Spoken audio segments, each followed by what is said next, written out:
2 Samuel, chapitre 20. Révolte de Sheba, benjaminite. Amasa, ancien chef de l'armée d'Absalom, tué par Joab. Il se trouvait là un vaurien, nommé Sheba, fils de Bichri, benjaminite. Il sonna du corps et dit « Point de part pour nous avec David, pas d'héritage pour nous avec le fils d'Isaïe. Chacun a ses tentes, Israël. » Et tous les hommes d'Israël s'éloignèrent de David pour se rallier à Sheba, fils de Bichri. Mais les hommes de Juda s'attachèrent à leur roi et l'accompagnèrent depuis le Jourdain jusqu'à Jérusalem. David rentra dans sa maison à Jérusalem. Le roi prit les 10 concubines qu'il avait laissées pour garder la maison et les mit dans un lieu où elles étaient séquestrées. Il pourvut à leur entretien, mais n'alla pas vers elles, et elles furent enfermées jusqu'au jour de leur mort, vivant dans un état de veuvage. Le roi dit à Amasa, « Convoque-moi pour dans 3 jours les hommes de Juda, et toi, sois ici présent. » Amasa partit pour convoquer Juda. Mais il se mit en retard pour le rendez-vous que le roi lui avait fixé. David dit alors à Abishai, « Sheba, fils de Bichri, va maintenant nous faire plus de mal qu'Absalom. Prends toi-même les serviteurs de ton Seigneur et poursuis-le, de peur qu'il ne trouve des villes fortes et que nous le perdions de vue. » Les hommes de Joab sortirent à sa suite, ainsi que les Kérétiens et les Pélétiens, et tous les vaillants hommes. Ils sortirent de Jérusalem afin de poursuivre Sheba, fils de Bichri. Lorsqu'ils furent près de la grande pierre qui est à Gabaon, Amasa arriva devant eux.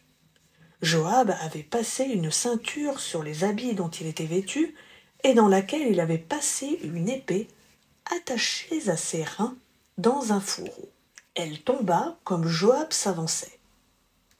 Joab dit à Amasa, « Te portes-tu bien, mon frère ?»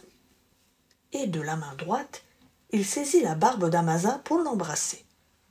Amasa ne prit pas garde à l'épée qui était dans la main de Joab, et Joab l'en frappa au ventre et répandit ses entrailles à terre sans lui porter un second coup. Et Amasa mourut.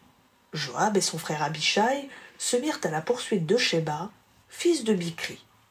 Un homme, d'entre les jeunes gens de Joab, s'était arrêté près d'Amasa et disait « Qui est en faveur de Joab et qui est pour David ?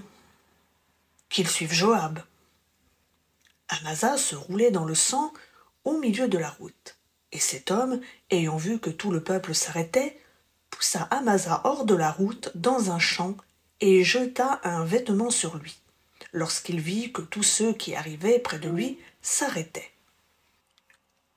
Quand on l'eut retiré de la route, chacun suivit Joab afin de poursuivre Sheba, fils de Bichri. Il traversa toutes les tribus d'Israël dans la direction d'Abel-Beth-Maca et de tous les Bérim. Ils se rassemblèrent et le suivirent. Ils vinrent assiéger Sheba dans Abel-Beth-Maca, et ils élevèrent contre la ville un retranchement qui atteignait le rempart. Tout le peuple qui était avec Joab sapait la muraille pour la faire tomber. Alors une femme habile se mit à crier de la ville. « Écoutez, écoutez, dites, je vous prie, à Joab, approche jusqu'ici, je veux te parler. » Il s'approcha d'elle, et la femme dit, « Es-tu Joab ?» Il répondit, « C'est moi. » Elle lui dit, « Écoute les paroles de ta servante. » Il répondit, « J'écoute. » Alors elle dit, « Autrefois on avait coutume de dire que l'on consulte Abel, et tout se terminait ainsi. Moi, je suis en paix avec les fidèles d'Israël, mais toi, tu cherches à faire périr une ville qui est une mère en Israël. Pourquoi détruirais-tu l'héritage de l'Éternel ?» Joab répondit, « Loin, loin de moi la pensée de détruire et de ruiner. Il ne s'agit pas de cela. Mais un homme de la montagne d'Éphraïm, nommé Sheba, fils de Bichri, a levé la main contre le roi, contre David. Livrez-le lui seul, et je m'éloignerai de la ville.